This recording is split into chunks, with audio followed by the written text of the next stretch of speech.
Kaabah, kita pun sampai nak mengunjungi rumah Allah, kita pun cari-cari Allah. Ibarat kata simulasinya macam tu, sambil mulut-mulut menyebut, labbaik Allahumma labbaik, labbaik la syarika lak labbaik. Wahai Allah, kami datang dah, kami datang dah. Wahai Allah, aku datang dah, aku datang dah. Mananya kamu ni, mananya kamu tak keluar-keluar ke? Kita pun pusing satu keliling. Bertemu tak Allah? Bertemu tak Allah? Allah keluar tak daripada Kaabah? Hello? Tak respon ni, kenapa? Allah keluar tak? Tak keluar pun. Okey, tak keluar. Pusing kali kedua, labbaik Allahumma labbaik, labbaik la syarika lak labbaik. Wahai Allah, aku sampai dah ni, sampai dah ni. Mananya kamu, keluarlah, keluarlah. Sayangnya aku pada kamu, rindunya aku pada kamu, cintanya aku pada kamu. Cukup 2 keliling. Allah keluar tak? Tak keluar pun. Pusing kali ketiga, pusing kali keempat, pusing kali kelima, pusing kali keenam, pusing kali ketujuh. Kali ketujuh kira-kira dah penat. Hujung jatuhnya tak keluar juga Allah. Sebab Allah tak sama macam kita, kita tak sama macam Allah. Tetapi secara simbolik, selepas 7 keliling, kita diminta supaya kucup Hajarul Aswad. Rasulullah sallallahu alaihi wasallam dalam satu sabdanya menyebut, Al-Hajarul Aswad yaminullahi fil ard. Hajarul Aswad adalah tangan kanan Allah atas muka bumi. Cukup sekadar tu saja untuk tuan-tuan faham macam mana serah kepada Allah Azza wa Jalla. Dengan arti kata lain, penghujung daripada tawaf cari Allah, cari Allah, cari Allah, tak bertemu-temu juga, tak keluar-keluar juga. Beginilah Allah secara simbolik, secara simulasinya memberitahu, wahai manusia, ya hujung jatuhnya kamu tak bertemu juga dengan aku, tapi tak apalah, kamu boleh bersalaman dengan aku. Aku jadikan Hajarul Aswad ibarat kata tangan kanan aku atas muka bumi. Maka kita pun kucup Hajarul Aswad. Menangislah kepada mereka yang menangis pada masa itu. Aku berada jauh daripada Hajar Aswad. Ya, sesiapa yang jauh kita minta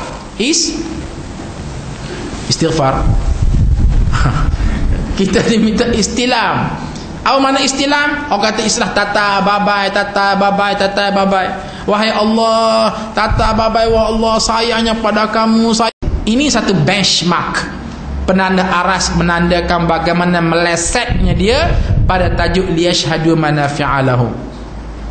Sebelum haji, khasnya orang perempuan sebelum haji mendedahkan aurat, selepas haji pun terus mendedah aurat. Nampak sangat tak makan siku. Ni bahasa apa tu? Tak makan siku dengan semangat liyashhadu manafi'a lahum. Sebelum haji hisap wukuf. Ini contoh. Sebelum haji hisap wukuf, selepas haji pun hisap wukuf. Di mana labbaik Allah? Di mana liyashhadu manafi'? Sebelum haji, tiba masa pilihan raya, sokong sekular, sokong nasionalis. Balik haji, datang PRU 13 pun sama, sokong sekular, sokong nasionalis. Apa barang tu? Kenapa kita lontar jamrah, kenapa kita tahallul dan sebagainya, semua itu diminta cungkil dan terus cungkil dan terus cungkil. Saya masih ingat dia ketika saya mempelajari tajuk yang sama. Ada sebuah kitab, betul-betul kitab tu namanya Hikmatut Tashri' wa Falsafah, hikmah kepada penyusunan hukum syarak dan falsafah. Antara lain dibahas kenapa kita ramyul jamrah, kenapa kita melontar di jamrah. Kan jamrah tu ada 3 kan? 3 ke 4? Tak apa, sedar lagi. Okey, Jamratul Aqabah, Jamratul Wusta, Jamratul Ula. Kemudian kita pun ambil anak batu 7 biji setiap satu, pergi rapat ke kawasan dia, kemudian kita lontar masuk dalam perigi dia tu, sambil mulut kita sunat menyebut ketika kita melontar. Apa bacaan dia Haji Zul? Bacaan ketika melontar? Tak ingat.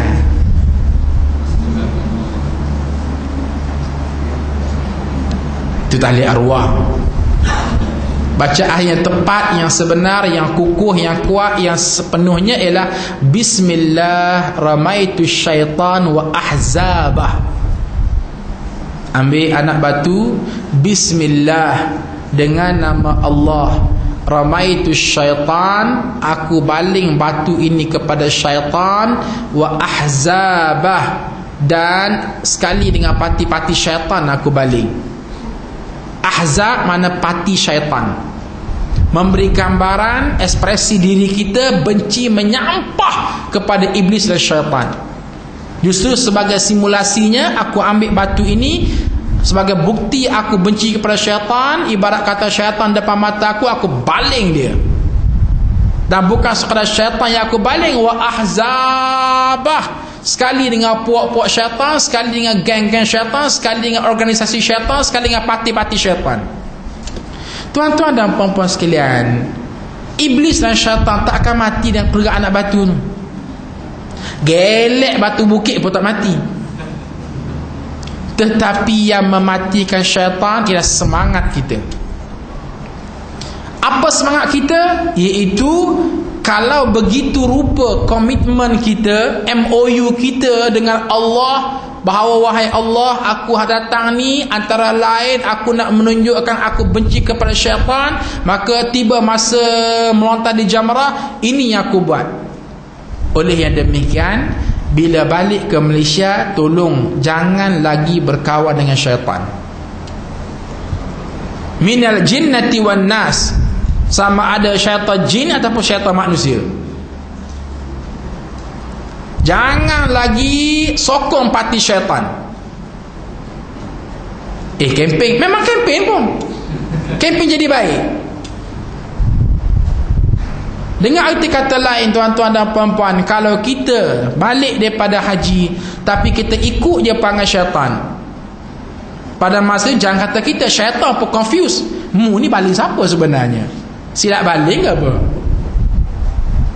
Balik ke Malaysia sama juga, terus bersekongkol dengan parti syaitan. Ini bercanggah tuan-tuan dan puan-puan, bercanggah dengan labbaik Allah, bercanggah dengan bismillahirrahmanirrahim syaitan.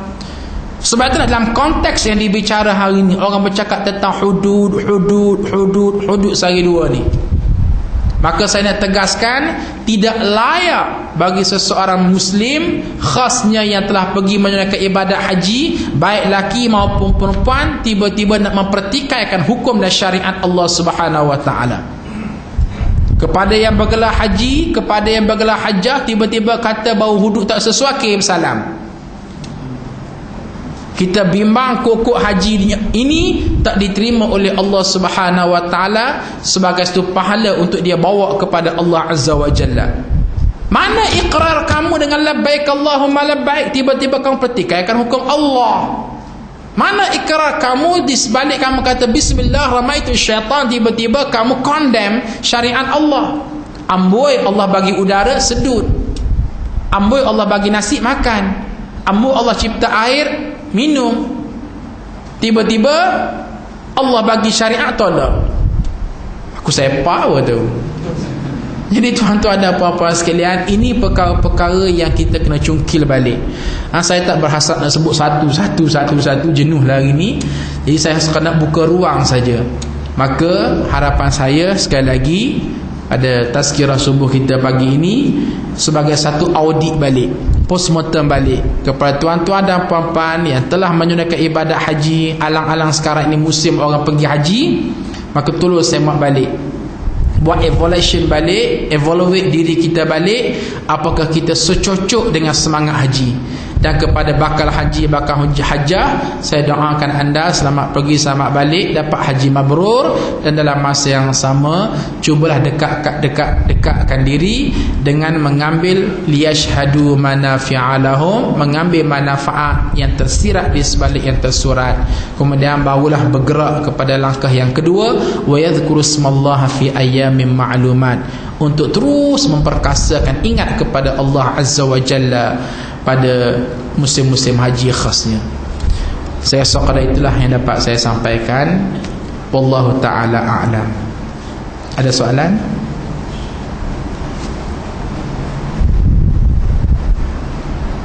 Ada faham? Ada faham. Sekian.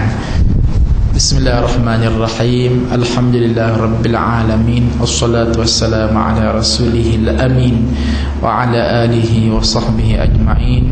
Allahumma ja'alna minat tawabin wa ja'alna minal mutahhirin wa ja'alna min ibadika as-salihin wa syakirin.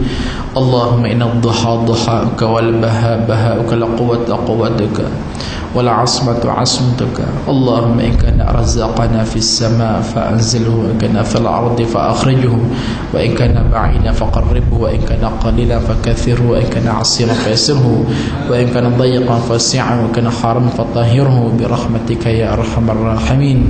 Wa sallallahu alaihi walhamdulillahi rabbil alamin. Taqabbalallahu minkum.